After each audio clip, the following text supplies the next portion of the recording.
Hi friends, welcome to Shami's kitchen. എല്ലാവർക്കും സുഖമാണല്ലോ. രാവിലെ ബ്രേക്ക്ഫാസ്റ്റിൻ്റെ കൂടെ നമുക്ക് ഇഷ്ടമുള്ള എന്തിൻ്റെ കൂടെയും കഴിക്കാൻ പറ്റുന്ന നല്ല ഉഷാറായിട്ടുള്ള വളരെ രുചികരമായിട്ടുള്ളൊരു ഗ്രീൻ പീസ് കറിയാണ് നമ്മളിന്ന് തയ്യാറാക്കുന്നത്. ഡീറ്റെയിൽസ് ഒന്നും മിസ്സാകാതിരിക്കാൻ വേണ്ടിയിട്ട് എല്ലാവരും ഒന്ന് സ്കിപ്പ് ചെയ്യാതെ കണ്ടേക്കണം.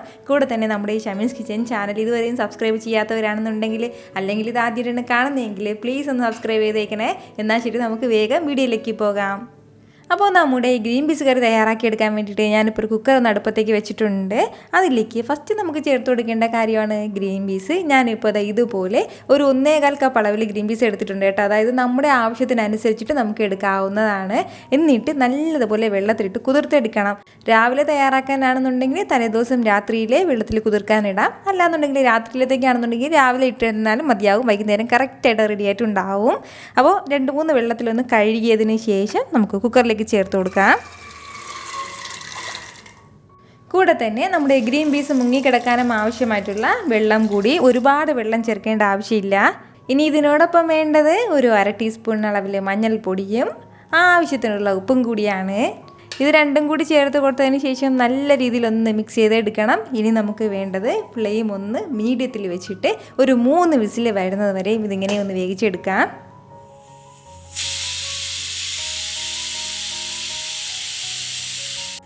ഇതിപ്പോൾ ഒരു 3 വിസിൽ വന്നിട്ടുണ്ട്. ഇത് ഇത്രയും തന്നെ മതിയാവും. ഇനി നമുക്ക് ഫ്ലെയിം ഓഫ് ചെയ്യാം. ഓഫ് ചെയ്ത് കൊടുത്ത ഉടനെ തന്നെ ഇത് പ്രഷർ കംപ്ലീറ്റ് തുറന്നു വിടാൻ പാടില്ല. കംപ്ലീറ്റ് പ്രഷറും പോയതിന് ശേഷം മാത്രം നമുക്ക് തുറന്ന് നോക്കാം. ഇപ്പോൾ ഇതിലെ കംപ്ലീറ്റ് പ്രഷറും പോയിട്ടുണ്ട്. ഇനി നമുക്കൊന്ന് തുറന്ന് നോക്കാം. നമ്മുടെ ഗ്രീൻ പീസ് എല്ലാം നല്ല പെർഫെക്റ്റ് ആയിട്ട് തന്നെ വെന്ത് കിട്ടിയിട്ടുണ്ട്. ഇതുപോലെ ഇതിപ്പോൾ ഈ കുക്കറിൽ വെറും 3 വിസിൽ മാത്രമേ വെച്ചിട്ടുള്ളൂ. അപ്പോൾ നമ്മൾ ഗ്രീൻ പീസ് വീട്ടിൽ തയ്യാറാക്കുമ്പോഴത്തേക്കും ചില കുക്കറിൽ കുറച്ച് കൂടുതൽ വിസിൽ വേണ്ടി വരും. അങ്ങനെയാണെന്നുണ്ടെങ്കിൽ നിങ്ങൾ അതിനനുസരിച്ചിട്ട് വേണം വെക്കാനായിട്ട്. ചിലതിൽ 2 വിസിൽ വരുമ്പോൾ തന്നെ വെന്ത് കിട്ടും കേട്ടോ. അപ്പോൾ അതൊക്കെ നമ്മുടെ ആ വേഗം എത്രയാണെന്ന് നോക്കിയിട്ട് ചെയ്യാവുന്നതാണ്. പുതിയതായിട്ട് വെക്കുന്നവരാണെന്നുണ്ടെങ്കിൽ 3 വിസിൽ ഒരു മീഡിയം ഫ്ലെയിമിൽ വെക്കുകയാണെന്നുണ്ടെങ്കിൽ ഇതുപോലെ കിട്ടും കേട്ടോ. നമുക്ക് ഒരു കടായി ഒന്ന് അടുപ്പത്തേക്ക് വെച്ച് കൊടുത്ത് അതൊന്ന് ചൂടായി വരുമ്പോഴത്തേക്കും അതിലേക്ക് ഒരല്പം എണ്ണ ചേർത്ത് കൊടുക്കാം. വെളിച്ചെണ്ണയാണ് ഞാൻ ചേർത്ത് കൊടുക്കുന്നത്. എണ്ണ ഒന്ന് ചൂടായി കഴിഞ്ഞാൽ പിന്നെ ഇനി നമുക്കിതിലേക്ക് വേണ്ടതാണ് ഇതുപോലെ ഒരു 3 ഗ്രാമ്പൂവും 2 ഏലയ്ക്ക, ചെറിയൊരു പീസ് അളവിൽ കറുവാപ്പട്ടയും എടുത്തിട്ടുണ്ട്. അതും കൂടി ചേർക്കുകയാണ്. കൂടെ തന്നെ പിന്നെ ഇനി നമുക്കിതിലേക്ക് വേണ്ടത് സവാളയാണ്. ഞാനിപ്പോൾ മീഡിയം സൈസ് സവാളയിൽ ഒരു 2 സവാള എടുത്തിട്ടുണ്ട്. ഇതുപോലെ നീളത്തിൽ അരിഞ്ഞെടുത്താൽ മതിയാവും. അപ്പോൾ അതും കൂടി ചേർക്കാം. സവാളയും ചേർത്ത് കൊടുത്തതിന് ശേഷം നല്ല രീതിയിലൊന്ന് വഴറ്റി കൊടുക്കാം. നമുക്ക് നന്നായിട്ട് ഇതൊന്ന് വഴറ്റിയെടുക്കാം. ഞാനിപ്പോൾ ഫസ്റ്റിലെ ഗ്രീൻ പീസ് ഒന്ന് കുക്കറിൽ വേവിച്ചിട്ടാണ് കടായിലാണ് നമ്മുടെ കറി തയ്യാറാക്കി എടുക്കുന്നത്. അതല്ലാതെ കുക്കറിൽ തന്നെ കംപ്ലീറ്റും തയ്യാറാക്കി എടുക്കണം എന്നുണ്ടെങ്കിൽ, കറി കംപ്ലീറ്റ് ആയിട്ട് കുക്കറിലാണ് വെക്കുന്നതെങ്കിൽ ഫസ്റ്റിലെ എണ്ണ ഒന്ന് ചൂടാക്കിയിട്ട് ഇതുപോലെ സവാളയും ബാക്കിയുള്ള കറുവാപ്പട്ടയും ഗ്രാമ്പും എല്ലാം ചേർത്ത് കൊടുത്തിട്ട് മസാല കംപ്ലീറ്റും തയ്യാറാക്കിയതിന് ശേഷം ലാസ്റ്റിൽ ഗ്രീൻ പീസ് ചേർക്കാവുന്നതാണ്. എന്നിട്ട് ഒരു 3 വിസിൽ വരുന്നത് വരെ കുക്കറൊന്ന് അടച്ചു വെച്ച് വേവിച്ചിട്ട് കറി തയ്യാറാക്കി എടുക്കാം. പക്ഷേ എനിക്ക് ഈ ഒരു രീതിയിൽ തയ്യാറാക്കുന്നതാണ് കുറച്ചുകൂടി കൂടുതൽ ടേസ്റ്റി ആയിട്ട് തോന്നിയിട്ടുള്ളത് കേട്ടോ. അതിൻ്റെ പേരിലാണ് ഇങ്ങനെ തയ്യാറാക്കുന്നത്. കുറച്ച് സമയം ഒന്ന് വഴറ്റി കഴിയുമ്പോഴത്തേക്കും നമ്മുടെ സവാളയുടെ കളറൊക്കെ ലൈറ്റായിട്ട് ഇതുപോലെ ഒന്ന് മാറി തുടങ്ങും. ഇതുപോലെ കളറ് മാറുന്നവരെ നമ്മളൊന്ന് വഴറ്റി കൊടുക്കണം. ഇനി നമുക്കിതിലേക്ക് വേണ്ടതാണ് 1 ടീസ്പൂൺ അളവിൽ ഇഞ്ചി വെളുത്തുള്ളി പേസ്റ്റും കൂടി. കൂടെ തന്നെ ഇതുപോലെ ഒരു തക്കാളിയും കൂടി, അത്യാവശ്യം വലിയ തക്കാളിയിൽ ഒരു തക്കാളി എടുത്തിട്ടുണ്ട്.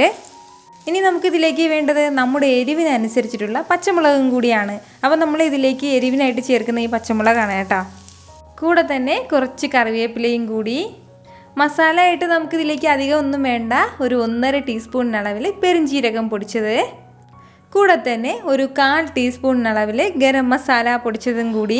നമ്മൾ നേരത്തെ മഞ്ഞൾപ്പൊടി ചേർത്തിട്ടുണ്ടായിരുന്നു ഗ്രീൻ പീസിൽ, അതിൻ്റെ പേരിൽ മഞ്ഞൾപ്പൊടിയുടെ ആവശ്യമില്ല. ഒരു 1/2 ടീസ്പൂൺ അളവിൽ മുളക് പൊടിയും കൂടി നമുക്ക് ആവശ്യമായിട്ടുണ്ട്. ഒരല്പം മാത്രം മതിയാവും, ഒരുപാട് ചേർക്കേണ്ട ആവശ്യമില്ല. കാരണം നമ്മൾ പച്ചമുളകാണ് ചേർത്ത് കൊടുത്തിട്ടുള്ളത്. ഇനി ഇതെല്ലാം കൂടി ചേർത്തിട്ട് നന്നായിട്ട് നമുക്കൊന്ന് വഴറ്റിയെടുക്കാം. നമ്മുടെ തക്കാളി എല്ലാം ഒന്ന് വഴണ്ട് കിട്ടുന്നതും അതുപോലെ തന്നെ മസാലയുടെ ആ പച്ച മണം മാറുന്നവരെ മാത്രം ഒന്ന് വഴറ്റി കൊടുത്താൽ മതിയാവും. ഒരുപാട് സമയത്ത് വഴറ്റേണ്ട ആവശ്യമില്ല. നമുക്ക് ഏകദേശം ഒരു 30 സെക്കൻഡ് മുതൽ 1 മിനിറ്റ് വരെ മാത്രം ഒന്ന് വഴറ്റി കൊടുത്താൽ മതിയാവും. ഫ്ലെയിം ഒന്ന് മീഡിയത്തിൽ തന്നെ വെച്ചിരിക്കാം. ഇപ്പോൾ നമ്മുടെ തക്കാളി എല്ലാം ലൈറ്റായിട്ടൊന്ന് വാടി കിട്ടിയിട്ടുണ്ട്. അതുപോലെ തന്നെ മസാലയുടെ ആ ഒരു പച്ച മണമൊക്കെ മാറി കിട്ടിയിട്ടുണ്ട്. ഇത്രയും ആയിക്കഴിഞ്ഞാൽ ഇനി നമ്മളിതാ നേരത്തെ വേവിച്ച് മാറ്റി വെച്ചിരിക്കുന്നത് നമ്മുടെ ഗ്രീൻ പീസും കൂടി ചേർക്കാം. കൂടെ തന്നെ ഇതുപോലെ ഒരു 3-4 ടേബിൾ സ്പൂൺ അളവിൽ ഗ്രീൻ പീസ് ഞാൻ മാറ്റി വെച്ചിട്ടുണ്ട്. എന്നിട്ട് ഇത്രയും മാറ്റി വെച്ചിട്ടാണ് കേട്ടോ ഇതിലേക്ക് ചേർത്തിട്ടുള്ളത്. ഇത് നമുക്ക് മിക്സിയുടെ ചെറിയ ജാറിലേക്ക് മാറ്റിയിട്ട് ചെറിയ രീതിയിലൊന്ന് അരച്ചെടുക്കണം. ഇതുപോലെ നന്നായിട്ടൊന്ന് അരച്ചെടുത്തിട്ടുണ്ട്. ഒരല്പം വെള്ളം കൂടി ചേർത്ത് മിക്സ് ചെയ്തിട്ട് നമുക്ക് ഇതിലേക്കൊന്ന് ചേർക്കാം. നമ്മളിങ്ങനെ ഗ്രീൻ പീസ് ഒരല്പം എടുത്തൊന്ന് അരച്ച് ചേർക്കുമ്പോഴത്തേക്കും നമ്മുടെ കറിക്ക് നല്ലൊരു കൊഴുപ്പ് കിട്ടും കേട്ടോ. അപ്പോൾ ഒരുപാട് പേര് ഇങ്ങനെ സംശയം ചോദിച്ചിട്ടുണ്ടായിരുന്നതാണ് ഇതുപോലുള്ള കറി, അതായത് കടലക്കറിയാണെന്നുണ്ടെങ്കിൽ ഗ്രീൻ പീസ് കറിയൊക്കെ വെക്കുമ്പോഴത്തേക്കും അധികം ഇങ്ങനെ കൊഴുപ്പ് കിട്ടാറില്ല എന്ന്. അപ്പോൾ ഇതുപോലെ കൊഴുപ്പ് കിട്ടുന്നില്ല എന്നുണ്ടെങ്കിൽ ഈ ഒരു രീതിക്ക് ചെയ്യുമ്പോഴത്തേക്കും അതിൻ്റെ ഒരു പ്രത്യേക ടേസ്റ്റ്, അതായത് ഗ്രീൻ പീസിൻ്റെ ടേസ്റ്റ് നമ്മുടെ ഗ്രേവിക്ക് ഉണ്ടാവും. അതുപോലെ തന്നെ നല്ല കൊഴുപ്പും കിട്ടും കേട്ടോ. ഒരു സ്പെഷ്യൽ ടേസ്റ്റിലായിരിക്കും നമുക്കിത് കിട്ടുന്നത്. അപ്പോൾ ഗ്രീൻ പീസ് കറി ഈ ഒരു രീതിയിൽ നിങ്ങൾ തയ്യാറാക്കിയിട്ടില്ല എന്നുണ്ടെങ്കിൽ മസ്റ്റായിട്ട് നിങ്ങളൊന്ന് ട്രൈ ചെയ്ത് നോക്കണം കേട്ടോ. അപ്പോൾ നമ്മൾ ഇതുവരെ ഇതിലേക്ക് ആവശ്യത്തിനുള്ള ഉപ്പ് ചേർത്തിട്ടില്ല, ഉപ്പും കൂടി ചേർക്കാം. നമ്മൾ നേരത്തെ ഗ്രീൻ പീസ് വേവിച്ച സമയത്ത് ഉപ്പ് ചേർത്തിട്ടുണ്ടായിരുന്നു. അപ്പോൾ അത് നോക്കിയിട്ട് വളരെ കുറച്ച് മാത്രം, ആവശ്യത്തിന് എത്രയാണോ ആവശ്യം അതിനനുസരിച്ചിട്ട് മാത്രം ഉപ്പും കൂടി ചേർത്താൽ മതിയാവും. ഇനി ഇതെല്ലാം കൂടി നന്നായിട്ടൊന്ന് തിളച്ച് വരട്ടെ. ഇനി നമുക്ക് ഒരുപാട് സമയം ഫ്ലെയിം വെക്കേണ്ട ആവശ്യമൊന്നുമില്ല. ഒരേ ഒരു മിനിറ്റ് മാത്രം ഒന്ന് മീഡിയം ഫ്ലെയിമിൽ വെച്ച് അടച്ച് വെച്ച് ഒന്ന് തിളപ്പിച്ചെടുത്താൽ മതിയാവും. ഒരു മിനിറ്റ് കഴിഞ്ഞാൽ പിന്നെ ഇനി നമുക്ക് തുറന്ന് നോക്കാവുന്നതാണ്. നിങ്ങൾക്കിത് കാണുമ്പോൾ തന്നെ അറിയാമല്ലോ ഇതെന്ത് മാത്രം ടേസ്റ്റി ആയിട്ടായിരിക്കും നമ്മുടെ കറി ഉണ്ടാവുകയെന്ന്. വളരെ തിക്കായിട്ട് കേട്ടോ, നമ്മുടെ ഗ്രേവിക്ക് വരെ ഒരു സ്പെഷ്യൽ ടേസ്റ്റിലാണ് കേട്ടോ കിട്ടുന്നത്. ഉറപ്പായിട്ട് ഇതുവരെ ഇതുപോലെ ട്രൈ ചെയ്തിട്ടില്ലാത്തവർ മസ്റ്റായിട്ട് ട്രൈ ചെയ്ത് നോക്കണം. അതിനുശേഷം നിങ്ങളുടെ ഫീഡ്ബാക്ക് എനിക്ക് മറക്കാതെ ഒന്ന് അറിയിക്കാനും വേണം. അതുപോലെ തന്നെ ഇപ്പോഴും നിങ്ങളുടെ അഭിപ്രായങ്ങളെല്ലാം കമൻറ്റ് ബോക്സിൽ ഒന്ന് അറിയിച്ചിരിക്കണം. കാരണം നിങ്ങളുടെ കമൻറ്റ് കാണുമ്പോഴാണ് ഒരു പ്രത്യേക പ്രചോദനവും സന്തോഷമൊക്കെ ഉണ്ടാകുന്നത്. ഈ വീഡിയോ ഇഷ്ടമായാൽ മറക്കാതെ ഒന്ന് ലൈക്ക് ചെയ്യാനും കൂടെ തന്നെ നിങ്ങളുടെ ഫ്രണ്ട്സിനും ഫാമിലിക്കും എല്ലാവർക്കും ഒന്ന് ഷെയർ കൂടി ചെയ്ത് കൊടുത്തേക്കണം. വീണ്ടും നല്ലൊരു ഉഷാർ വീഡിയോ ആയിട്ട് നാളെ 2 മണിക്ക് കാണാം. അതുവരേക്കും എല്ലാവരും ഹാപ്പി ആയിട്ടിരിക്കുക, സന്തോഷമായിട്ടിരിക്കുക, എല്ലാവരും സേഫ് ആയിട്ടിരിക്കണം. Take care dear friends.